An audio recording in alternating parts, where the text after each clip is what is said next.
இந்தியாவுக்கு 36 ரபேல் போர் விமானங்களை சப்ளை செய்ய பிரதமர் மோடியிடம் பிரான்ஸ் அதிபர் ஒப்புக் கொண்டுள்ளார். பிரான்ஸ் நாட்டுக்கு சுற்றுப்பயணம் சென்றுள்ள பிரதமர் நரேந்திர மோடி வெள்ளியன்று பிரான்ஸ் அதிபர் பிராங்கோயிஸ் ஹோலண்டேவை சந்தித்து பேசினார். மகாராஷ்டிராவில் உள்ள ஜெய்தாப்பூரில் 10,000 மெகாவாட் மின் உற்பத்தி திறனுடன் கூடிய 6 அணுமின் உலைகளை அமைப்பது உட்பட 17 ஒப்பந்தங்கள் கையெழுத்தாகின. இந்த பேச்சுவார்த்தையின் போது ரபேல் போர் விமானங்களை உடனடியாக சப்ளை செய்வது குறித்தும் அதிபர் ஹாலண்டேயுடன் மோடி பேச்சுவார்த்தை நடத்தினார். பிரான்சின் டசால்ட் விமான தயாரிப்பு நிறுவனத்திடமிருந்து 126 ரபேல் ரக போர் விமானங்களை இந்திய விமானப்படைக்கு வாங்க 2012ஆம் ஆண்டில் முடிவு செய்யப்பட்டது. ஆனால் விலை உள்ளிட்ட இதர அம்சங்கள் தொடர்பாக சுமூக முடிவு எட்டப்படாததால் பேச்சுவார்த்தை 2 ஆண்டுக்கும் மேலாக முடங்கியது. இந்நிலையில் இந்திய விமானப்படையின் தேவையை கருத்தில் கொண்டு 36 ரபேல் போர் விமானங்களை கூடிய விரைவில் சப்ளை செய்ய ஹாலண்டே ஒப்புக் கொண்டுள்ளார். இந்தியா பிரான்ஸ் இடையிலான 50 ஆண்டு உறவை குறிக்கும் விதமாக தபால் தலையையும் பிரதமர் மோடி அதிபர் ஹாலண்டே வெளியிட்டனர். தமிழகத்தின் உள் மாவட்டங்களில் மழைக்கு வாய்ப்புள்ளதாக சென்னை வானிலை மையம் தெரிவித்துள்ளது. லட்சத்தீவு கடல் பகுதி மற்றும் உள் கர்நாடகத்தில் நிலவும் மேலடுக்கு சுழற்சி காரணமாக தமிழகத்தின் சில பகுதிகளில் வெள்ளிக்கிழமையன்று மழை பெய்தது. வரும் 24 மணி நேரத்தில் தமிழகத்தின் சில பகுதிகளில் மழை பெய்ய வாய்ப்புள்ளதாக சென்னை வானிலை மைய இயக்குநர் ரமணன் கூறினார்.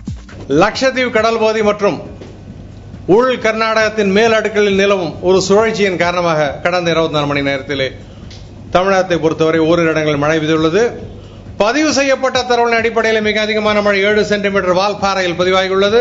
அடுத்தபடியாக கன்னியாகுமரி மாவட்டத்தில் இரணியாலில் 3 சென்டிமீட்டர் பதிவாகியுள்ளது.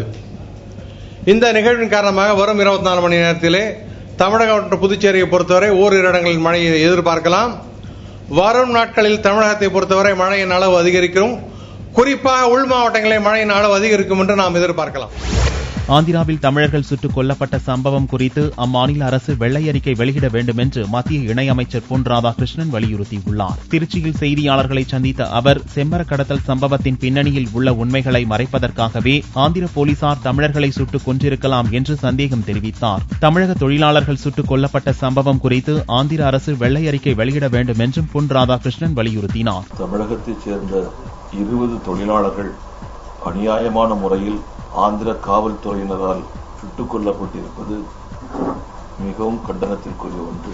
பஞ்சாப் மாநிலம் அமிர்தசரஸ் செக்டார் பகுதியில் அட்டாரி என்ற இடத்தில் இந்திய எல்லையில் பாகிஸ்தான் ராணுவத்தினர் அத்துமீறி தாக்குதல் நடத்தியுள்ளனர். சர்வதேச எல்லையில் பாதுகாப்பு பணியில் ஈடுபட்டிருந்த இந்திய துருப்பினர் மீது பாகிஸ்தான் ராணுவத்தினர் சனிக்கிழமையன்று அதிகாலையில் நடத்திய திடீர் தாக்குதலில் எல்லை பாதுகாப்பு படை வீரர்கள் 3 பேர் காயமடைந்தனர். அவர்கள் மருத்துவமனைக்கு கொண்டு செல்லப்பட்டுள்ளனர். போர் நிறுத்த ஒப்பந்தத்தை மீறி சர்வதேச எல்லைப் பகுதியில் பாகிஸ்தானின் அத்துமீறல் தொடர்ந்து வருகிறது. பெட்ரோல் டீசல் விற்பனையாளர்கள் போராட்டம் வாபஸ் பெறப்பட்டுள்ளதாக அறிவிக்கப்பட்டுள்ளது. கமிஷன் தொகையை உயர்த்த வேண்டும் என்பன உள்ளிட்ட 10 அம்ச கோரிக்கைகளை வலியுறுத்தி சனிக்கிழமை மாலை 6 மணி முதல் 12 மணி நேரம் பெட்ரோல் பங்குகள் வேலைநிறுத்த போராட்டத்தை பெட்ரோல் டீசல் விற்பனையாளர்கள் சங்கம் அறிவித்துள்ளது. பிரதமர் மோடி வெளிநாடு சுற்றுப்பயணம் முடிந்து நாடு திரும்பியதும் இந்த கோரிக்கைகள் குறித்து பரிசீலிக்கப்படும் என்று அளிக்கப்பட்ட உறுதிமொழியை ஏற்று இந்த வேலைநிறுத்த போராட்டம் வாபஸ் பெறப்பட்டுள்ளதாக தெரிவிக்கப்பட்டுள்ளது. பிரதம மந்திரி இந்தியாவில் இல்லாமல் வெளிநாட்டு பயணத்தில் இருப்பதினாலும் மேலும் உங்களுடைய அனைத்து 10 கோரிக்கைகளையும் அவர்கள் 1 மாத காலத்திற்குள் பரிசீலித்து ஒரு நல்ல முடிவை கூறுகிறோம் என்ற உறுதிமொழியை மனதில் ஏற்றுக்கொண்டு இந்த போராட்டத்தை தள்ளி வைத்து உள்ளோம் என்று அறிவித்துள்ளார்கள்.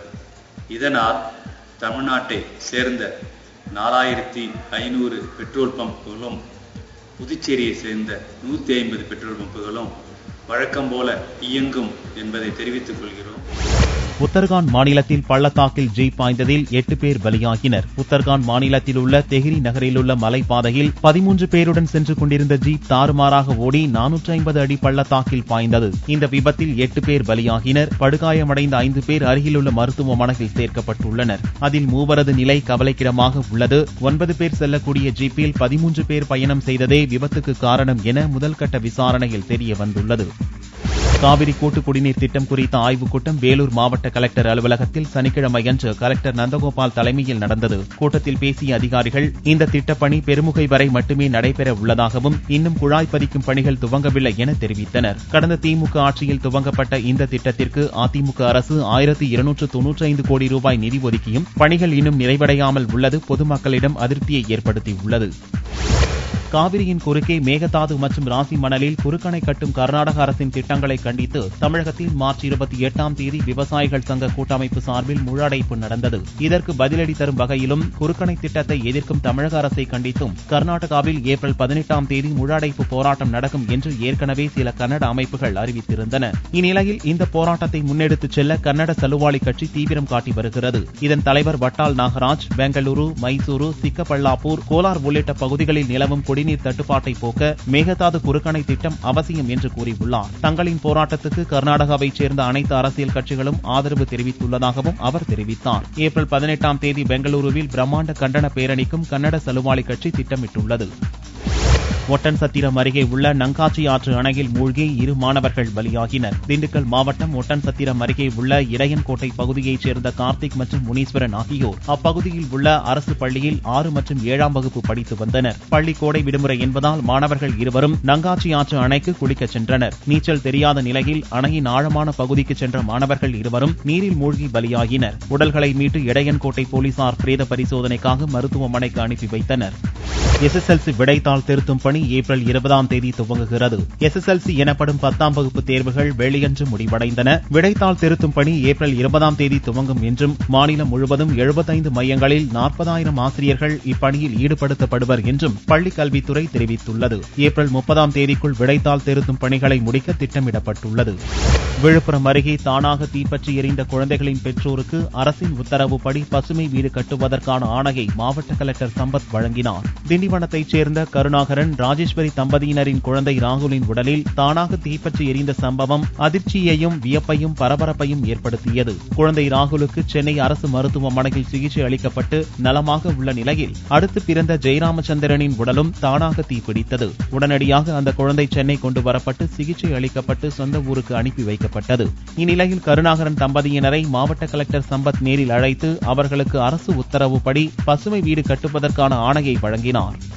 உரிமம் இல்லாததால் பறிமுதல் செய்யப்பட்டு திருச்சி சமயபுரம் காவல் நிலையத்தில் வைக்கப்பட்டிருந்த துப்பாக்கிகளை போலீசார் விற்பனை செய்த சம்பவம் அதிர்ச்சியை ஏற்படுத்தியுள்ளது. 11 துப்பாக்கிகள் ஒவ்வொன்றாக விற்கப்பட்டு வருவதாக கிடைத்த தகவலை அடுத்து சமயபுரம் காவல் நிலையத்தில் நடத்தப்பட்ட விசாரணையில் அங்கு வைக்கப்பட்டிருந்த 11 துப்பாக்கிகள், ஒரு இரட்டை குழல் துப்பாக்கி உள்ளிட்ட 4 துப்பாக்கிகள் மாயமானது தெரியவந்தது. அவை அனைத்தும் கடந்த 2010ஆம் ஆண்டு தினேஷ் என்பவர் இன்ஸ்பெக்டராக இருந்தபோது பறிமுதல் செய்யப்பட்ட துப்பாக்கிகள் என்பதும் தற்போது சிறப்பு சப் இன்ஸ்பெக்டராகவும் அப்போது ஏட்டாகவும் இருந்த வீரையன் என்பவர் மூலமாக இந்த துப்பாக்கிகள் விற்கப்பட்டதும் தெரியவந்தது. விற்கப்பட்டவற்றில் 4 துப்பாக்கிகளை வாங்கிய சமயபுரம் ஆசிரியர் காலனியைச் சேர்ந்த கிருஷ்ணபாரதி கைது செய்யப்பட்டு அவை பறிமுதல் செய்யப்பட்டன. இந்த சம்பவம் திருச்சியில் அதிர்ச்சியை ஏற்படுத்தியுள்ளது.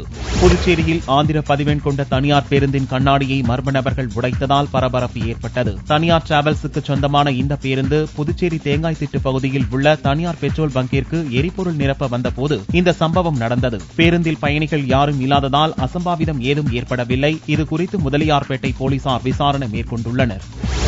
ஏப்ரல் 15ஆம் தேதி சத்துணவு மையங்களை மூடி காலவரையற்ற போராட்டத்தில் ஈடுபட உள்ளதாக சத்துணவு ஊழியர் சங்கம் அறிவித்துள்ளது. வேலூர் மாவட்டம் அரக்கோணம் ஊராட்சி ஒன்றிய அலுவலக வளாகத்தில் தமிழ்நாடு சத்துணவு ஊழியர் சங்க நிர்வாகிகள் கூட்டம் நடைபெற்றது. கூட்டத்தில் கலந்து கொண்ட பின்னர் செய்தியாளர்களிடம் பேசிய சத்துணவு ஊழியர் சங்க செயலாளர் ஆண்டாள், சத்துணவு ஊழியர்களை அரசு ஊழியர்களாக அறிவிக்க வேண்டும், பணி ஓய்வு பெற்ற ஊழியர்களுக்கு மாதாந்திர ஓய்வூதியமாக 3,500 ரூபாய் வழங்க வேண்டும் என்பதை வலியுறுத்தி வரும் 15ஆம் தேதி தமிழகம் முழுவதும் சத்துணவு ஊழியர்கள் காலவரையற்ற வேலை நிறுத்தத்தில் ஈடுபட போவதாக தெரிவித்தார்.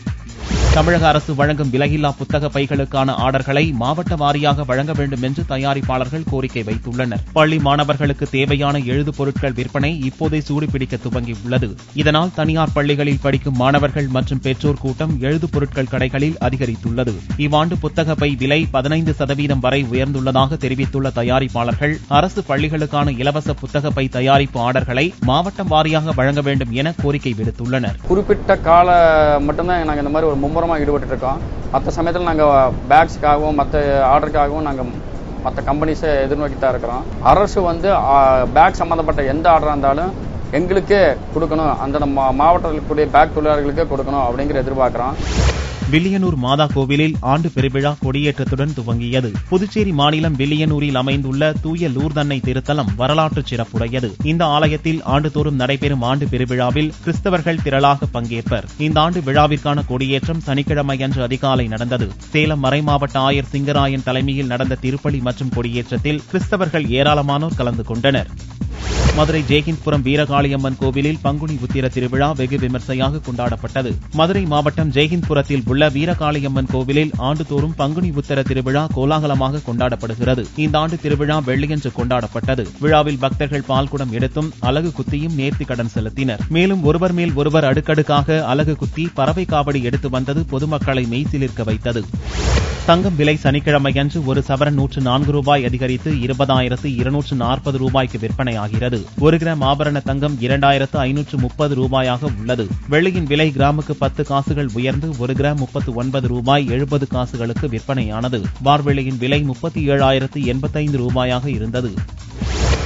2 ஆண்டு இழுபறிக்கு பிறகு ஒரு வழியாக சிம்பு நடித்த வாலு படத்தின் வெளியீட்டு தேதி அறிவிக்கப்பட்டுள்ளது.